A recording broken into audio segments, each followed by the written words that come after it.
A better life for all Guyanese remains the vision and commitment of the APNU-AFC coalition government. In order to ensure that this not only becomes a reality but is sustained, the APNU-AFC coalition government ministers went into the hinterland regions to meet with and help the people in every nook and cranny of the Upper Takatu, Upper Essequibo region. Welcome to InfoHub in depth. Are you ready to embark on a truly epic adventure to an undiscovered corner of South America, where some of the most spectacular natural attractions are unveiled within a beautifully diverse landscape? From the wetlands and savannas to the ancient mountains, magnificent waterways and lush enriching rainforest would provide a vast playground for some of the most exotic and breathtaking creatures on the planet, including many of the world's giant species. This untouched land of mystery and wonder serves up an exclusive experience for travelers. So are you ready for a new, awe-inspiring adventure? Welcome back to nature. Welcome to Guyana.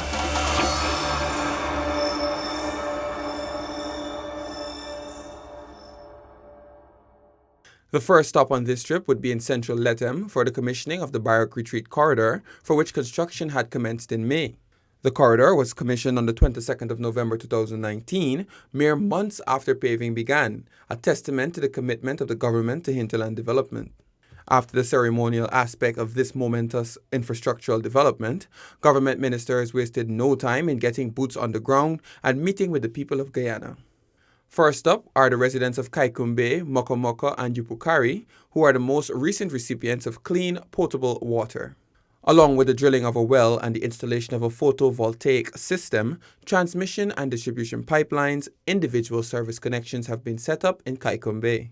The direction of our president, President Granger, has set the tone of addressing the inequities in the quality of life between the hinterland and the coast.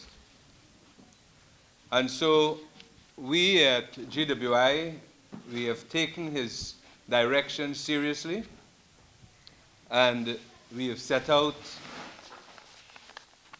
a specific department that deals with the development of the hinterland and looking at the access to water. But I want to say to you, it is not simply the access to water. The community now has 90% access to water, and GWI will be working towards 100% in 2020. Minister of Social Protection, the Honorable Amna Ali, also highlighted the government's efforts to bridge the gap between the quality of life on the hinterland and the coastland.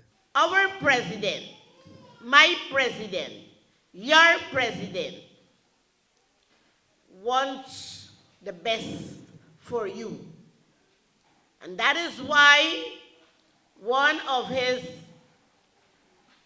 policies is to bridge the gap between the hinterland regions and the coastland region. Because whatever opportunities are offered on the coastland, it must be offered to those in the hinterland. And I think that that is a good thing, because what we enjoy in Georgetown, you must be in Mokomoko and be able to enjoy it. Over in Yupukari, Director General of the Ministry of the Presidency, Joseph Harmon, commissioned a new well. Because of this, residents there will benefit from potable water in their homes. When we look at development, we're looking at total development. We're going to make the hinterland just the same as it is in the city. We're going to make it one. And so the quality of life which you enjoy in this community must be at the same level as the quality of life somebody enjoys in the city itself. The Guyana Water Incorporated continues its move to up the pressure in Yupukari, commissioning a $15 million well water supply system. That will bring potable water to over 40 households. The water supply system will be tested monthly to ensure the quality is on par with international standards. The recently commissioned Letem 4-lane road, costing approximately $500 million, was cited as another example of the coalition administration's efforts to boost the region's development. I'm very happy about that, What you happy about? Happy of GWI and water and all these things. Because I getting water more closer to my home. I also wetting my plants with the water. Every morning I watering my orange trees. Speaking at the event, the Director General reiterated that water quality is one of GWI's top priorities, and as such, the water residents are receiving meets the standards of the World Health Organization. Recipients of yet another well, the Mokomoko community previously had a windmill-driven water supply system, which included a shallow hand-dug well, and the water supply proved to be a challenge during the dry season. Residents previously had to walk long distances to manually retrieve water from the well, which was prone to contamination. Fulfilling the Sustainable Development Goal 6, which seeks to ensure access to water and sanitation for all, GWI has been improving water quality and bringing first-time potable water to communities around the country, in an aggressive campaign to enhance the quality of life for all. Shea is a Wapichan village located in the deep South Rupununi with a population of over 400 persons who practice subsistence farming. A part of its 2019 presidential grant, the village opted to expand its agricultural drive to more large-scale farming of cash crops at a cost of $1.5 million.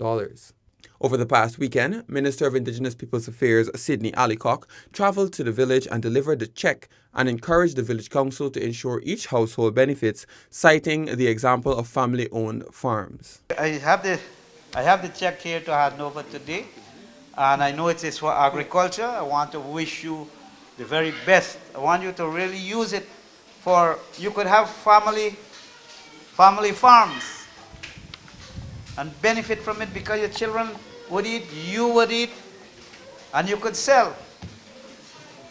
So let us think seriously about what I'm saying here. Shea is known for the famous Shea Rock, which is a tourist attraction. Minister Allicock called on the villagers to develop their tourism package and explore other projects that will improve the village economy through the creation of jobs. This big rock here is a big draw for Shea. And you have to get the people who knows about tourism. You already are here. You know the area. All you have to do is focus. You could have people landing in Aishalton, coming down here. You have to pick them up there. You have to get your transport. And you have to learn how to meet and greet people.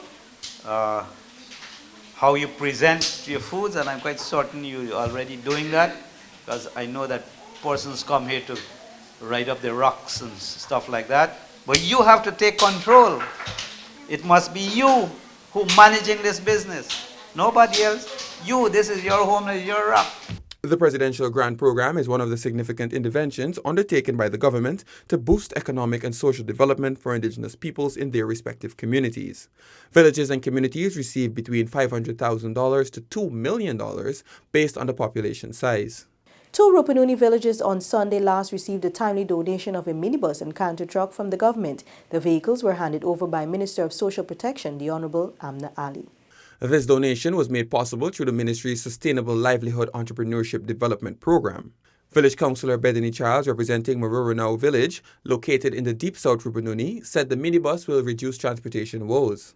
Thank you once again. I hope that the village will be so thankful for this bus, and I hope, according to what the minister has said, that they will be careful with this bus.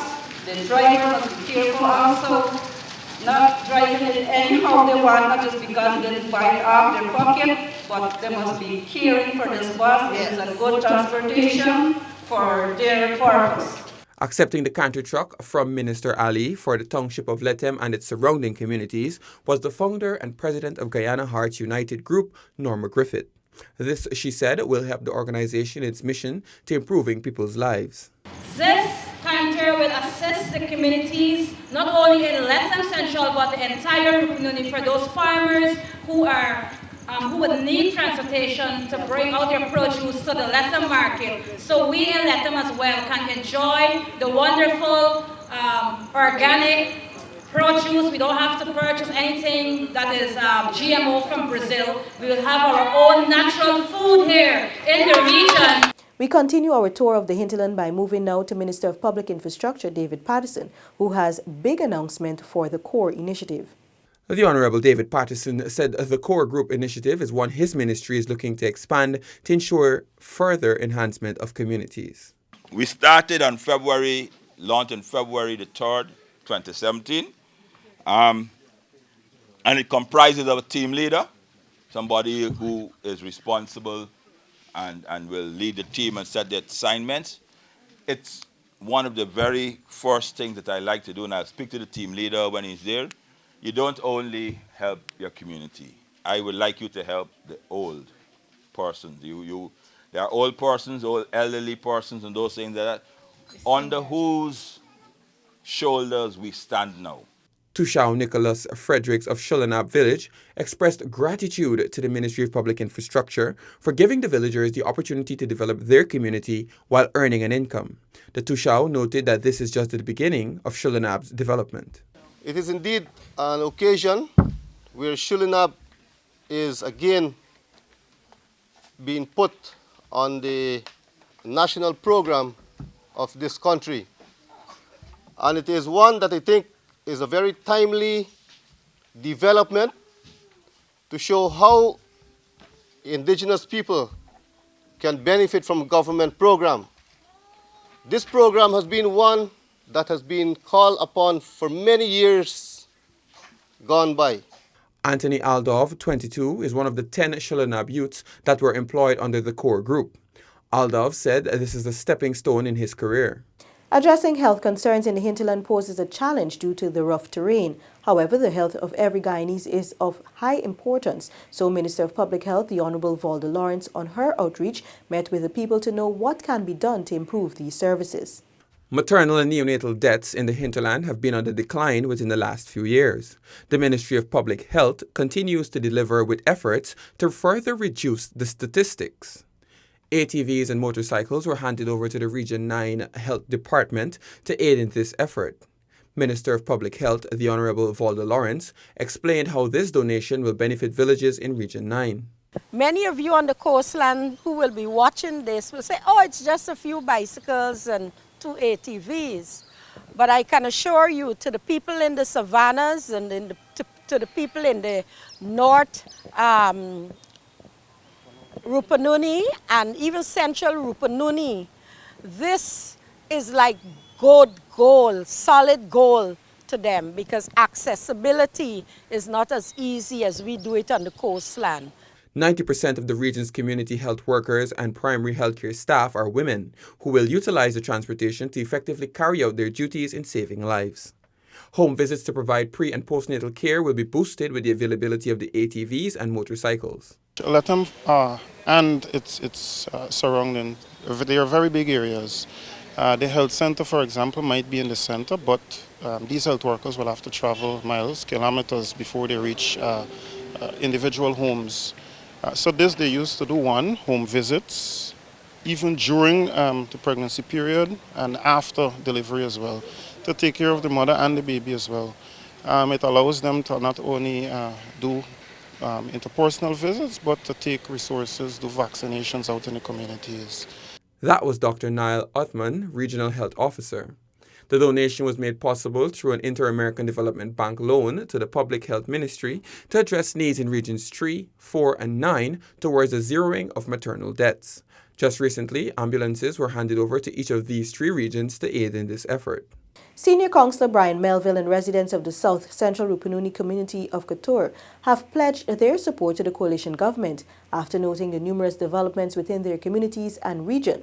Confidence was also expressed that other projects in the pipeline will be delivered when the government returns to office. Prime Minister and First Vice President, the Honorable Moses Nagamutu, during his visit to the Rupununi Expo, was impressed with the products on display and their distinctiveness. PM Nagamutu urged that Guyanese support the indigenous culture. All the visiting dignitaries to come and start support these stalls, right? Especially the year ones. You can't promote indigenous products without supporting. Joan Winter from St. Ignatius displayed her handmade pieces made with local products. I enjoy making handmade craft and so. Okay, and final question, what do you think of the expo so far compared to last year? It's kind of improving. Lizette Josie represented her mother, Leona Josie, at the expo. Josie stated that most of the handmade products are recycled. Josie followed her mom's footsteps in the arts and craft. Since I was actually about 10 years, she taught me to do these things here. I think because I saw her sitting there at night, during night hours, and so I decided, I said, what she's doing, it's very interesting to me. And I bring in my little girl here. She's the one that made this here. These out of cardboard and so I actually bring them in to start creating and so. First-time participant Fabian Benedict promoted the Mountain Stream Lodge with hopes of expanding the business. Well, we're promoting the Mountain Stream Lodge. It's the first lodge in the village, in the community, and we're also dealing with tourism. So that's how we decide to promote our lodge, so that the good idea of RCCI is to market our business. Next, we follow Minister of Public Telecommunications Catherine Hughes to the remote village of Kumu, where she has shared some good news. Because I was hurting my head. If we bring in the internet, we got to then get some more satellite dish, some more solar panels to bring power, right? But imagine if you got your own power plant here, a scheme that's going to bring 1.5 megawatts of power to Kumu itself. It means that these lights here, when you all come here in the night, you're going to be able to switch it on. Lights can go to your homes. Not only with a solar panel, I'm talking about lights off a huge generator. More than 72 villages have been connected to the internet, essentially bridging the information gap that existed over the years. Guyana has made leaps and bounds in terms of infrastructural development and connectivity. While there are some areas that still need to be addressed, thanks to meetings and outreaches like these, they can be put on the agenda so that every Guyanese can enjoy the good life. This has been InfoHub in Depth, where we took a look back at the government's recent trip to Region 9. Goodbye for now.